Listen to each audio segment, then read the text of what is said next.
శ్రీగురుభ్యో నమః. హరి ఓం.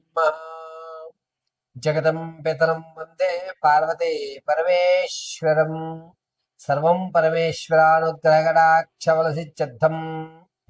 కుంభరాశి వారికి జూన్ నెలలో ఏ విధమైన ఫలితాలు ఉండబోతున్నాయి?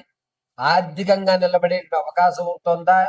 ఆరోగ్య సమస్యలైనా పొంచి ఉన్నాయా? ప్రమాదాలు తప్పించుకునేటువంటి మార్గాలు ఏమిటి? అదేవిధంగా తాత ముత్తాతల నుంచి లభిస్తున్నటువంటి ఆస్తి ఏమన్నా లభిస్తుందా అనేటువంటి విషయాన్ని మనం కూలంకషంగా పరిశీలన చేసుకున్నట్లయితే, ముందుగా కుంభరాశి వారికి ఈ నెలంతా కూడా కాస్త ఇబ్బందిదాయకంగా ఉందనే చెప్పచ్చు. పైగా మీరు అనుకున్న పనులు అనుకున్న సమయంలో పూర్తి చేస్తారు. అప్రిషియేషన్ అయితే మీకు రాదు.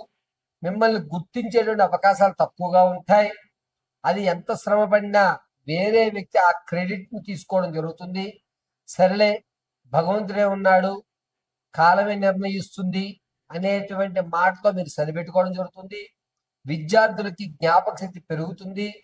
పైగా మీరు ఇతరితర కార్యకలాపాల్లో పాల్గొని మీకంటూ ఒక ప్రత్యేకమైన గుర్తింపును అయితే విద్యార్థులు ఏర్పరచుకుంటుంటారు. సంగీత సాహిత్య సినీ కళా పరిశ్రమల్లో ఎవరైతే ఉన్నారో వారికి గడ్డుకాలంగా ఉందని చెప్పవచ్చు. అవకాశాలు రాకపోగా అవమానాలు ఎక్కువ అయ్యేటువంటి అవకాశం కుంభరాశి వారికి జూన్ నెలలో లభిస్తుంది. ఇక ఎవరైతే స్టాక్ మార్కెట్ లో కానీ రియల్ ఎస్టేట్ లో కానీ పెట్టుబడి పెట్టాలనుకుంటున్నారో వారు ఖచ్చితంగా జూన్ 4వ తారీఖు నుంచి 20వ తారీఖు మధ్యలో పెట్టుబడి పెట్టుకోండి. నష్టం రాదు. చక్కగా మీరు పెట్టిన పెట్టుబడికి న్యాయం జరుగుతుంది. సొంత ఇల్లు కొనుక్కోవాలని కల ఉన్నటువంటి వారు జూన్ నెలలో 3వ వారంలో ఖచ్చితంగా మీ యొక్క కళ నెరవేరేటువంటి అవకాశం గోచరిస్తుంది. ఇక విద్యార్థులకి అనుకున్నటువంటి కళాశాలలో సీట్ రావడం, మీరు అనుకున్నటువంటి కోర్సులో జాయిన్ అవ్వడం, ఆనందదాయకమైన వాతావరణం ఏర్పడడం జరుగుతుంది. నిరుద్యోగులకి ఉద్యోగ ప్రాప్తి కలిగేటువంటి అవకాశం లేదు. ఈ నెల కూడా నిరుత్సాహంగానే ఉందని చెప్పాలి. ఉద్యోగస్తుల ప్రమోషన్ కోసం ఎవరైతే ఉన్నారో మీకు రావాల్సిన ప్రమోషన్ ఆగిపోయేటువంటి అవకాశం ఎక్కువగా లభిస్తుంది. అది ఎంతసేపటికి నీకే వస్తుంది, అక్కడికి నువ్వే వెళ్తావని చెప్తారు తప్ప మీకు ప్రమోషన్ రాదు. చివరిలో ప్రమోషన్ వేరే వాళ్ళకి ఇవ్వడం జరుగుతుంది. ఇక రాజకీయ నాయకుల విషయానికి వస్తే గౌరవ ప్రఖ్యాతులు పెరుగుతాయి. క్యాడర్ మిమ్మల్ని గుర్తిస్తుంది. జనాల్లో ఆదరణ పెరుగుతుంది. ఎవరో చేయని పనిని మీరు చేసి ఒక స్థాయికి ఏర్పడడం జరుగుతుంది. పైగా కుంభరాశిలో వారు తాత ముత్తాతల నుంచి లభించేటువంటి ఆస్తి ఏదైతే ఉందో అది రాదు. దాని మీద ఆశ పెట్టుకోవద్దు. ధనం విషయంలో కొంచెం జాగ్రత్తగా ఉండాలి. మీరు చేసేటువంటి ప్రణాళిక ఏదైతే ఉందో అది ఖచ్చితంగా నెరవేరుతుంది.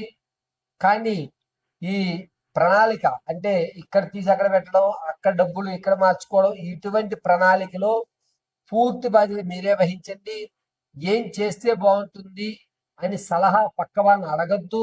దానివల్ల మీరు తప్పుదోవ తొక్కేటువంటి అవకాశం గోచరిస్తోంది.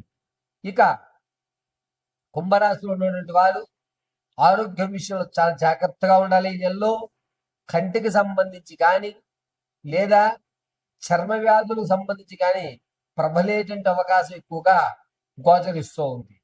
సంతానం కోసం ఎవరైతే చూస్తున్నారో వారికి సంతానం కలిగేటువంటి అవకాశం 2వ వారంలో శుభవార్త అయితే వింటున్నారు. వివాహం కోసం ప్రారంభం చేద్దాం, ఈ నెలైనా మనం సంబంధాలను వెతకచ్చా అంటే గనక ఈ నెలలో ఎట్టి పరిస్థితుల్లో సంబంధాలు వెతకవద్దు. ఇక కుంభరాశిలో ఉన్నటువంటి వారు మీ యొక్క ఆరోగ్యంలో లేదా ఆర్థిక సమస్యల నుంచి బయటపడాలనుకుంటే కనుక కింద స్క్రోల్ అవుతున్న నెంబర్ సంప్రదించండి. Date of birth, time, place of birth మీకు తెలియకపోతే మీ ఫోటోని పంపించడం, మేము అడిగేటువంటి 3 ప్రశ్నలకు మీరు సమాధానం చెప్పడం, మేము అడిగేటువంటి సమాధానాల వల్ల మీరు చెప్పేటువంటి సమాధానాల వల్ల మా గణాంక పరిణామాల ప్రకారంగా మీ యొక్క భవిష్యత్తు ఏ విధంగా ఉండబోతుంది అనేది పూర్తిగా వివరించి చెప్పడం జరుగుతుంది. అయితే ఈ నెలంతా కూడా కుంభరాశి వారు ఆరోగ్య సమస్య నుంచి బయటపడటానికి గురుపారాయణ చేయడం చాలా ఉత్తమం. దత్తాత్రేయ దర్శనం చేసుకోండి, లేదా గోసేవను చేయడం అత్యంత ఉత్తమమైన ఫలితాలుగా లభిస్తాయి. పశువులకి కానీ లేదా భైరవుడు కుక్కలకి కానీ మీరు అన్నం, నీళ్లు ఇటువంటివి దానం చేయడం ఈ నెలలో కుంభరాశి వారికి మంచి ఫలితాలు ఏర్పడుతూ ఉంటాయి. పైగా ఈ కుంభరాశి వారు ఈ నెలంతా కూడాను స్ఫటికమాల ధరించండి, అద్భుతంగా కలిసి వస్తుంది. మీ యొక్క ఆలోచన ధోరణి మారకుండా ఒక కంట్రోల్ అనేటువంటిది ఏర్పడుతూ ఉంటుంది. ఈ కుంభరాశి వారు ప్రతిరోజు కూడా చందనాన్ని ధరించండి, పరమేశ్వర కటాక్షం కలుగుతుంది. ప్రతి గురువారం రోజున దత్తాత్రేయ స్వామి వారికి పసుపు పుష్పాలతో అర్చన చేయడం అత్యంత క్షేమదాయకంగా ఉంటుంది. కావున కుంభరాశి వారు ప్రతి గురువారం రోజున పసుపు పుష్పాలతో అర్చన చేయడం, చపాతీని మీరే స్వయంగా తయారు చేసుకుని వాటిని ఆవుకి కానీ భైరుడు కుక్కలకు కానీ పెట్టడం అత్యంత శ్రేయస్కరమైన విషయం.